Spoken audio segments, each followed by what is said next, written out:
나누기를 원합니다. 그 인간의 신체, 그러니까 인체에는 엄청난 그 하나님의 비밀이 간직이 되어 있습니다. 그러니까 하나님께서 인간을 창조하실 때 참으로 아주 정교하게 만든 것이죠. 그러니까 이제 이거를 보면 하나님의 지혜도 뭐 놀랍거니와 우리 인간에게 쏟으시는 그 하나님의 그 사랑이 얼마나 위대한가, 얼마나 큰가를 우리는 짐작을 할 수가 있습니다. 여러분, 인간의 세포 안에는 가장 중요한 우리 인체를 이루는 단위가 세포죠. 근데 세포 그 안에는 디옥시리보 핵산, 우리가 보통 이제 DNA라고 그렇게 부르는 이것이 유전자를 형성을 합니다. 이 DNA가 들어있는 이 작은 세포를 가리켜서 U라고 이렇게 부릅니다. 이 DNA의 1조 분의 2, DNA를 나눠서 1조로 나눠서 그 중에 둘, 이것이 어떤 종류의 사람이 되느냐가 결정이 됩니다. 그러니까 이 지구상에 30억 인구가 태어나는데 필요한 이 DNA의 필요량은 아스피린, 우리가 이제 흔히 먹는 이 아스피린 한 알 정도면 아주 충분합니다. 대단한 거죠. 엄청난 하나님의 비밀이죠. 그리고 U 안에 있는 그 첫 DNA, 그러니까 이게 이 DNA가 안에 여러 가지 종류가 있는데 거기서 맨 첫 번째 DNA가 인체의 그 청사진을 이 1000권의 분량을 가지고 있습니다. 몇 권이라고요? 1000권이요. 1000권. 그러니까 우리 몸에 있는 그 정보가 한 1000권 정도의 그 분량이 있다고 하는 거죠. 그리고 바로 이것이 인간의 머리, 눈의 색깔, 코의 모양, 발의 길이 등 인간 신체의 기능을 형성하는 모든 청사진을 다 보유하고 있다고 하는 것입니다. 마치 이제 건축에서는 설계도가 필요하지 않습니까? 그 설계도 같이 우리 인체의 설계도가 1000권의 분량이 그 1조분의 2라는 그 작은 거 안에 들어있다고 하는 거죠. 참 놀라운 사실입니다. 세포가 사는 주기는 한 2, 3년 정도가 되는데 이 뇌세포를 제외한 모든 그 세포는 이 7년 정도면 완전히 새 것으로 바뀌므로 이 새 몸이 되는 셈입니다. 그리고 이제 뇌세포는 계속 불어나서 수백만 개로 이렇게 불어나는데, 계속 불어나는데, 일생 동안 살아남아서, 뇌세포는 죽지 않는다는 거죠. 살아남아서 옛 일을 계속 기억하게 된다고 합니다. 그러니까 이제 노인이 되어서도 어릴 때 기억을 하는 이유가 뭐냐면 바로 이거라는 거예요. 원청사진 DNA. 처음부터 이렇게 보유한 청사진은 일생 동안 세포 안에 남아있게 됩니다. 그래서 여러분, 그거를 이용해서 범인을 잡기도 하고, 맞죠? 그런가 하면 친자, 내 자식이냐 아니냐를 이렇게 구분하기도 하고 이렇게 합니다. 여러분, 이것이 인간의 신체 안에 이뤄놓으신 하나님의 지혜이자 기적입니다. 하지만 기적은요, 이것으로 끝나지 않습니다. 그러니까 하나님의 지혜는 감탄의 연속이 된다고 하는 것입니다. 그래서 다윗도 그렇게 감탄하죠. 내가 주께 감사함은 나를 지으심이 신묘막측하니이다. 이렇게 시편 139편 14절에서 다윗이 이제 고백을 합니다. 무슨 말이에요? 하나님, 참 제가 너무 감사하는데요. 그 이유가 뭐냐면요, 하나님 제 몸을 지으실 때 신묘막측, 신기하고 묘해서 측량할 길이 없이 그렇게 지으셨습니다. 이렇게 고백하는 것을 볼 수 있습니다. 우리가 여러분 같이 읽은 오늘 본문은 이 하나님의 지혜에 대한 말씀입니다. 지난주에 이어서 이 시간도 십자가의 도라는 그 은혜를 함께 나눕니다. 여러분, 십자가의 도가 어떤 것이었나요? 십자가의 도가 멸망하는 자들에게는 미련한 것이요, 구원을 받는 우리에게는 뭐라고요? 하나님의 능력이라. 여러분 기억나시죠? 하나님의 능력이라. 그러니까 우리를 향한 하나님의 사랑의 능력이 바로 우리를 구원하였다고 그렇게 말씀합니다. 지난주에 우리가 함께 나눴던 그런 은혜죠. 그런데 바울은 십자가의 도를 통해 주시는 또 하나의 은혜를 말씀합니다. 여러분, 본문이 우리에게 주는 은혜가 무엇입니까? 하나님은 십자가의 지혜로 우리를 구원하신다 하는 것입니다. 다시 한번 보시겠습니다. 오직 부르심을 받은 자들에게는 유대인이나 헬라인이나 그리스도는 하나님의 능력이요 하나님의 지혜니라. 이렇게 말씀합니다. 사도 바울은 십자가의 도를 또 이렇게 설명하는 거죠. 그리스도는 하나님의 능력이요 하나님의 지혜니라. 여러분 여기서 그리스도는 그리스도의 십자가를 의미하고 있습니다.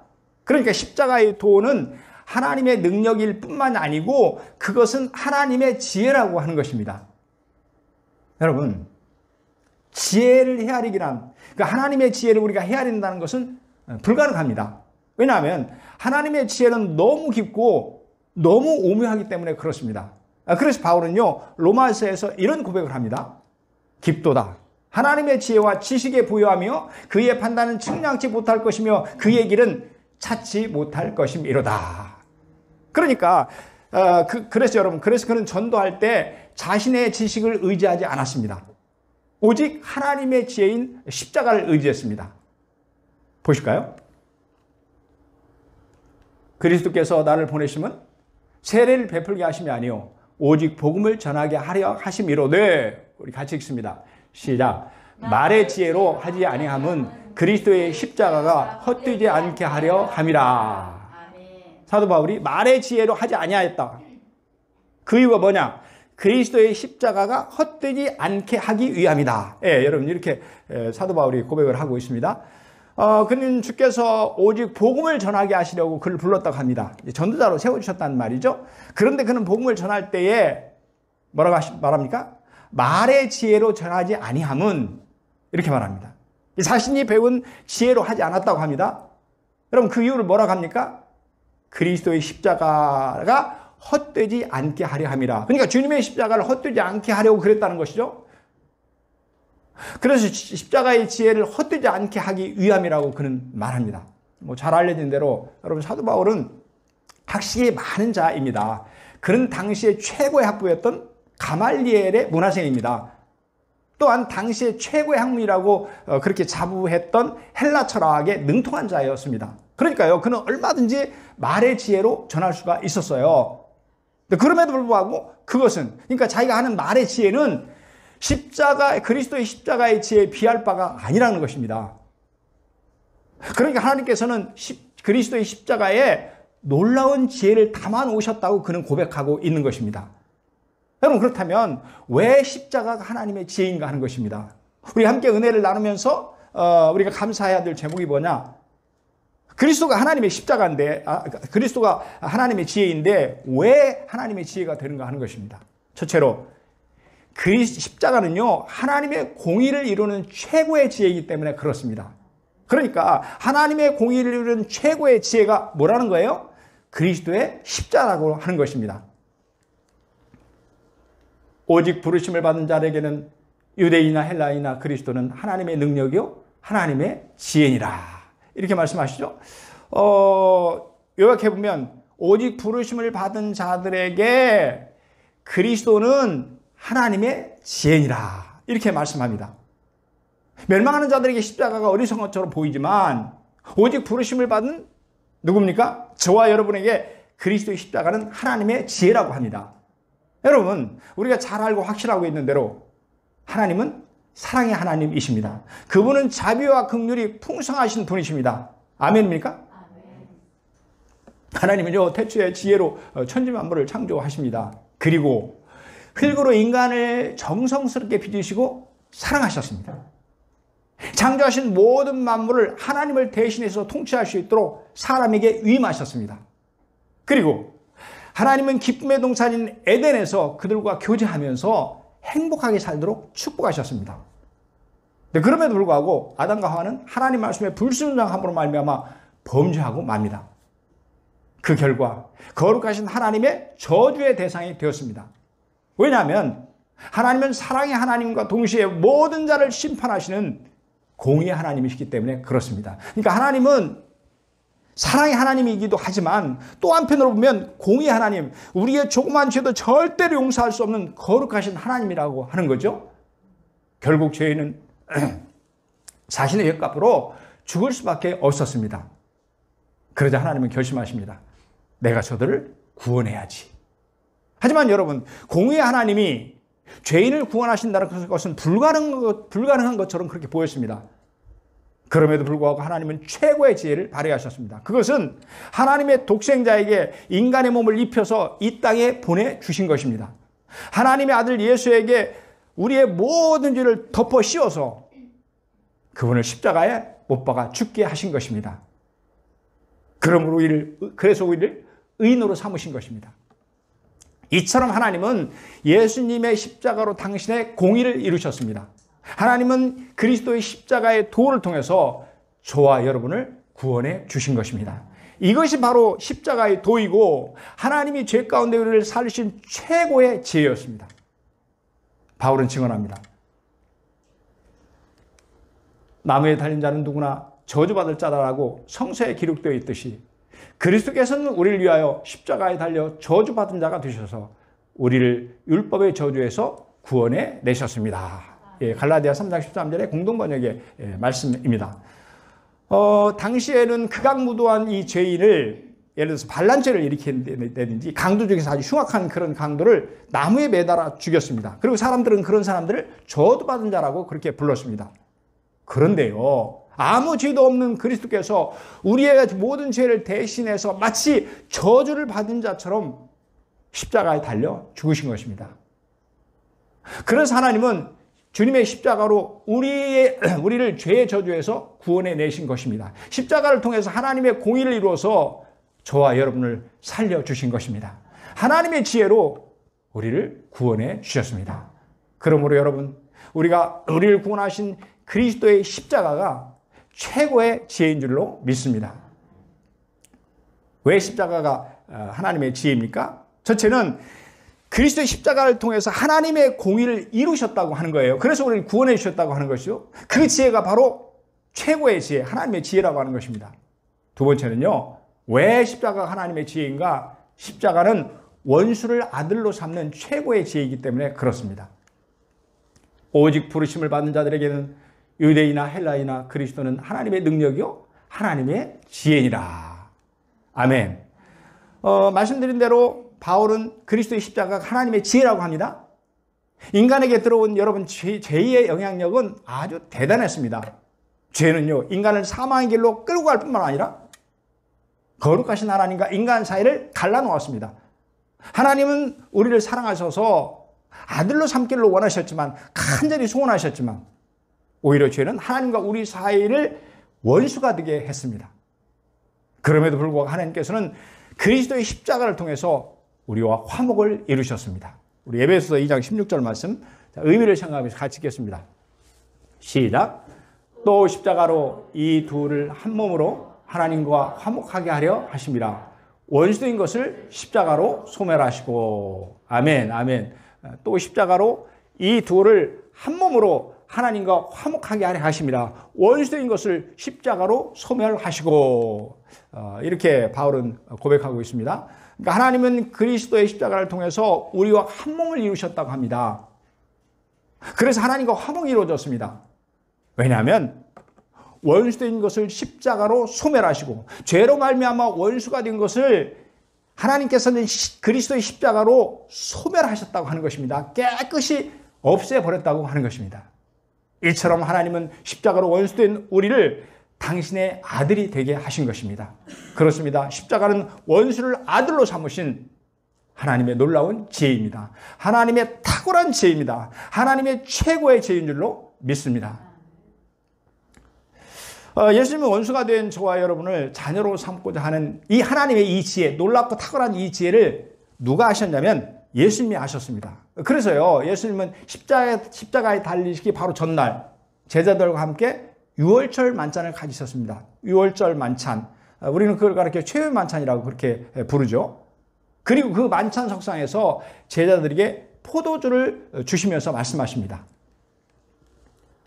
또 잔을 가지사 감사기도 하시고 그들에게 주시며 이르시되 너희가 다 이것을 마시라. 우리 같이 읽습니다. 시작. 이것은 죄사함을 얻게 하려고 많은 사람을 위하여 흘리는 바 나의 피 곧 언약의 피니라. 아멘, 아멘.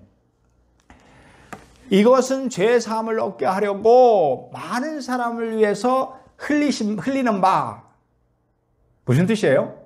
주님께서 십자가에 피 흘려 죽으심으로 많은 사람들의 죄가 용서함을 받았다고 합니다. 그래서 죄로 말미암아 원수였던 자들이 하나님과 화목을 이루게 된 것입니다. 이제는 그분의 하나님의 아들이 되었다는 그런 의미입니다. 그리고 여러분, 그런 다음 주님께서는 이것을 그분이 다시 오실 때까지, 재림하실 때까지 기념하라고 말씀하십니다. 여러분, 그래서 우리는 지금도 이것을 기념하고 있습니다. 그 예식이 바로 성찬식입니다. 여러분, 우리 교회도 그동안 1년에 한 2차례씩 성찬식을 가졌죠? 이 바로 그 성찬식의 의미라고 하는 거예요. 그러니까 우리는 성찬식을 통해서 포도주를 나누면서 우리가 서로 하나님의 아들이 된 것을, 하나님의 딸이 된 것을 기념하는 것입니다. 왜냐하면 하나님은 그리스도의 십자가의 죄로 원수된 우리를 당신의 자녀로 삼아주셨기 때문에 그렇습니다. 사랑하는 여러분, 그러므로 십자가는 하나님의 최고의 죄인 줄 믿습니다. 여러분, 아멘입니까? 십자가로 말미암아 그 하나님의 최고의 지혜로 말미암아 하나님의 공의를 이루시고 그리고 원수를 아들로 삼으신 그 하나님의 사랑, 그 크고 놀라운 사랑을 우리 함께 노래하겠습니다. 우리 피아노 반지 맞춰서 다 표현 못해도 함께 우리 하나님을 찬양하겠습니다.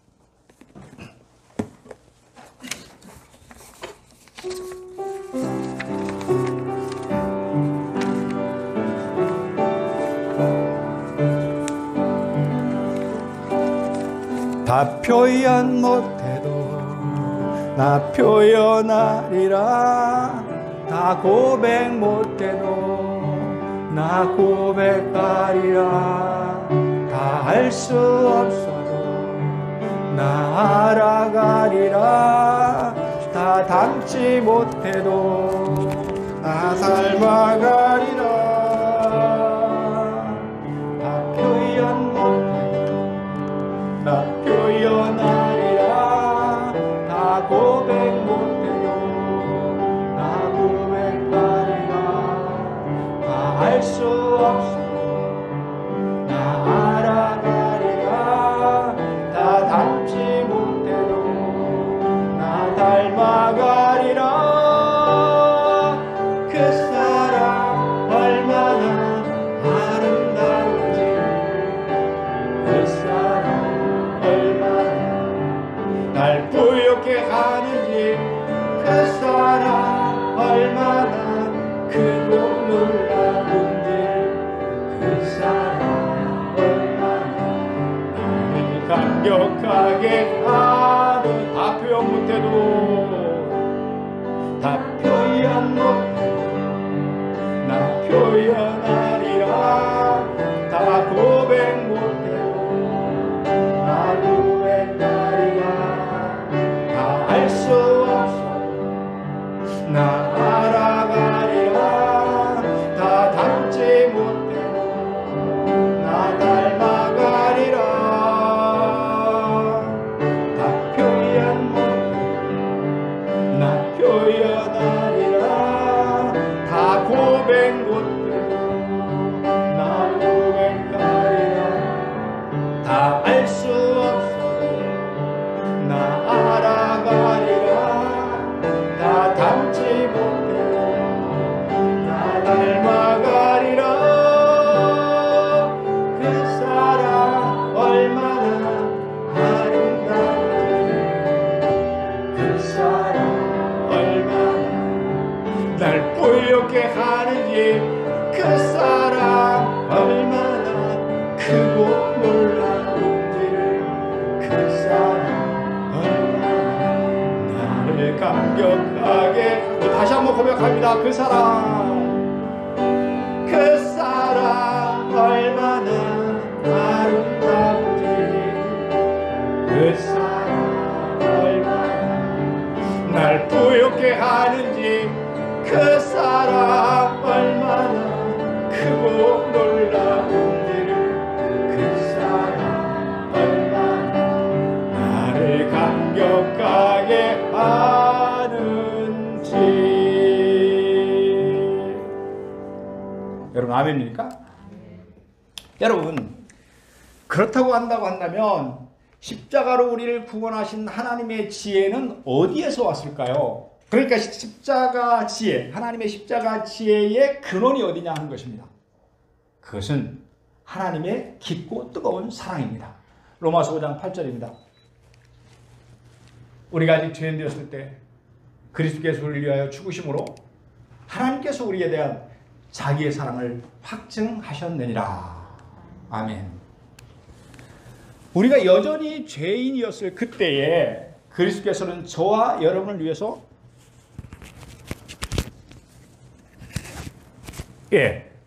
죽으셨습니다. 그런데 사도 바울은 십자가의 죽으심이 무엇을 확증한다고 하고 있습니까? 하나님께서 우리에 대한 자기의 사랑을 확증하셨느니라. 그러니까 십자가는 우리에 대한 하나님의 사랑의 확증이라고 하는 것입니다. 그래서 죄악의 저주에서 공의를 이루어서 우리를 살리신 이 하나님의 지혜가 어디에서 왔냐 그러면 바로 그분의 사랑에서 왔다고 하는 것입니다. 죄로 말미암아 원수가 된 우리를 당신의 아들로 삼으신 하나님의 그 지혜가 바로 그분의 사랑에서 왔다고 고백하는 것입니다. 여러분, 십자가의 지혜의 근원은요, 하나님의 사랑이라고 지금 말씀하는 거예요. 그것이 바로 최고의 지혜이며 하나님은 사랑의 지혜로 저와 여러분을 구원하신 것입니다. 여러분, 아멘입니까? 아멘입니까? 그렇습니다. 사랑의 지혜야말로 최고의 지혜인 줄로 믿습니다. 역사상 이 가장 지혜로운 자는 솔로몬이라고 누구나 다 얘기를 합니다. 그는 전무후무한 지혜를 가지고 있었습니다. 사람들에게 잘 알려진 그 솔로몬의 지혜 중에 솔로몬의 명판결이라는 것이 있죠. 이 이야기는 성경을 모르는 사람들에게까지도 아니 널리 알려져 있는 유명한 이야기입니다. 두 창녀가 같은 방에서 아기를 안고 이렇게 자다가 그 중에 한 여자가 잘못해서 자기 아기를 깔아 죽이게 됩니다. 그러자 그녀는 옆에 자고 있는 여자의 아이와 살짝 바꿔 놓습니다. 그리고 날이 밝자 이 살아있는 아이를 놓고 서로 자기 아이라고 주장합니다. 자기 친어머니는 모를 리가 없잖아요. 이게 이제 싸움이 된 거예요. 그러다가 마침내 이들은 솔로몬 왕에게 소송을 했습니다. 지금 같으면 DNA로 얼마든지 구할 수 있지만 그때는 그런 게 없었으니까 그때 왕인 솔로몬에게 이제 재판을 신청을 한 거죠. 솔로몬이 사건의 내용을 딱 듣고는 옆에 있는 신하에게 칼을 줍니다. 그런 다음에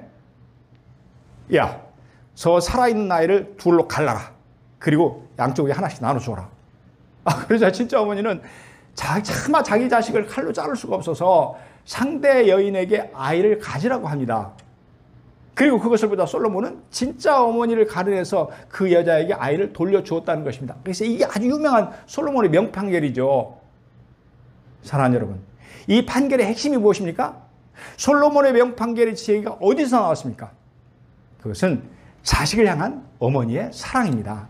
솔로몬의 뛰어난 지혜가 바로 사랑에서 나왔습니다. 자식에 대한 어머니의 뜨거운 사랑이 솔로몬에게 명판결을 내리게 했던 것입니다. 마찬가지로 우리에 대한 하나님의 사랑이 최고의 지혜를 낳게 했다고 하는 것입니다. 그래서 주님의 십자가는 하나님의 사랑의 지혜에서 왔다고 하는 것입니다. 여러분, 또 이런 얘기가 있어요. 고구려 때 박정승이라는 사람이 있었습니다. 그런 나이 든 노무를 지게에 이렇게 짊어지고 산으로 올라갑니다. 고려장을 하기 위해서, 그렇죠. 잘 알려진 대로 이 고려장이라는 것은 이 늙고 쇠약한 부모를 산에다 내다 버리는 당시 장례 풍속의 하나였습니다. 지금도 보면 우리 장례 풍속이 많이 달라졌지 않습니까? 그때는 그렇게 했다는 거 하는 거죠. 깊은 산골에 도착한 이 산속에 도착한 박정승이 이 노모에게 큰 절을 올립니다. 마지막으로 절을 하는 거죠. 그러다 노모가 말합니다. 얘야, 나라의 법을 어길 수는 없다. 날이 어둡기 전에 어서 내려가거라. 혹시 내가 길을 잃을까 봐서 오면서 나뭇가지를 꺾어서 길 표시를 해두었단다. 박정승이 이 말을 듣고 그 깊고 뜨거운 사랑에 감격합니다. 그래서 노모를 다시 업고 내려와서 남모르게 숨기면서 봉양했습니다. 그 무렵에 당나라에 사신이 말 두 마리를 끌고 고구려를 찾아옵니다. 사실은요, 이 말은 크기와 생김새가 똑같다. 근데 두 마리 말을 데리고 왔는데 그 말이 크기도 똑같고 생김새도 똑같은 거예요. 그 중에서 어미말과 새끼말을 가려내보라. 실로 어려운 문제였습니다. 그러니까 뭐 트집을 잡아갖고 침략하려고 이제 그렇게 하는 거죠. 조정에서는 매일같이 회의를 했지만 묘안을 찾지 못했습니다. 박정승이 이 문제로 고민하는 것을 옆에 보고 있던 노모가 말합니다. 그것은 걱정하지 말아라. 나처럼 나이 먹은 부모이면 누구나 안다. 말을 하루 정도 굶긴 후에 여물을 갖다 주어라. 그 중에서 먼저 먹는 놈이 새끼말이다. 원래 어미는 새끼가 배불리 새끼를 배불리 먹이고 나서 나중에 먹는다. 그리고 이제 박정식이 이 방법으로 둘 중에서 어미 말과 새끼 말을 가려낸 거예요. 그러자 당나라 사신은 고구려인의 지혜에 탐복해서 아무 말도 못하고 본국으로 돌아갑니다. 그 후에 박정식은 임금님께 이 일의 자초지종을 설명을 합니다.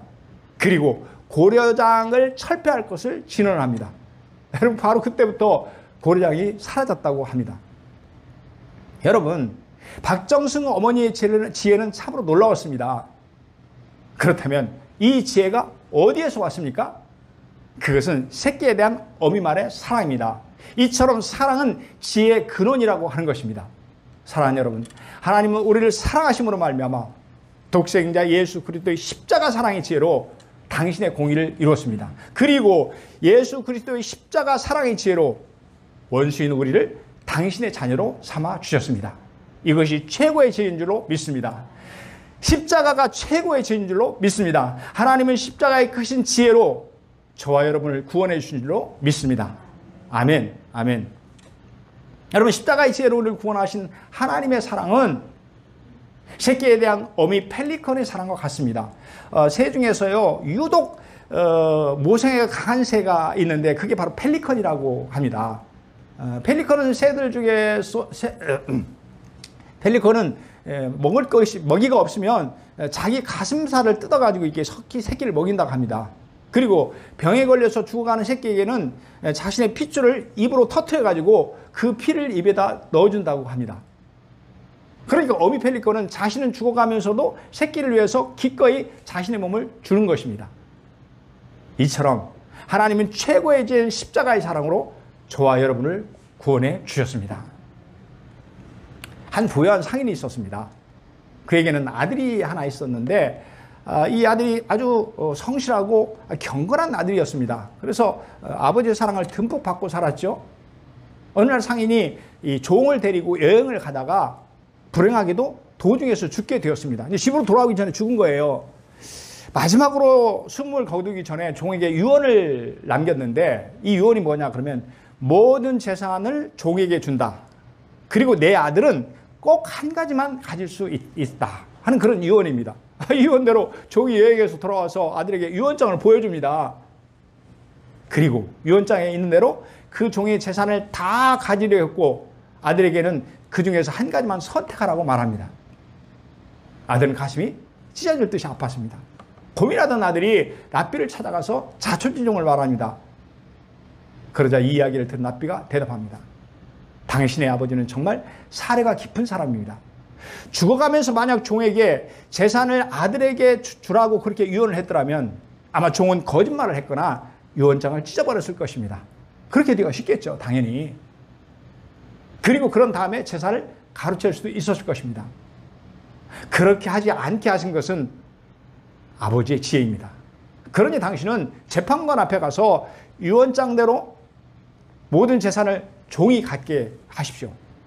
그리고 당신은 종을 가지겠다고 말하십시오. 법적으로 종과 재산은 주인의 것입니다. 그 얘기를 들은 아들은 아버지의 지혜와 사랑에 다시 한번 감동을 합니다. 마찬가지로 하나님은 사랑의 지혜로 우리를 구원하여 주셨습니다. 십자가의 크신 사랑의 지혜로 저와 여러분을 구원하신 것입니다. 사랑하는 성도 여러분, 십자가는 하나님 사랑의 지혜입니다. 하나님은 십자가의 크신 사랑으로 우리를 구원해 주셨습니다. 십자가의 크신 사랑으로 하나님의 공의를 이루어서 원수인 우리를 당신의 자녀로 삼아 주셨습니다. 그러므로 우리는 십자가의 크신 사랑에 깊이 감사하며 뜨겁게 찬양해야 될 줄로 믿습니다. 이 생명의 복음을 우리만 누릴 것이 아니라 사랑하는 우리 가족에게 전하고 우리 친척, 친구에게 전해야 될 줄로 믿습니다. 하나님은 십자가의 크신 능력과 지혜로 반드시 그들을 구원해 주실 줄로 믿습니다. 아멘, 아멘. 우리 예수 전하세 피아노 반주에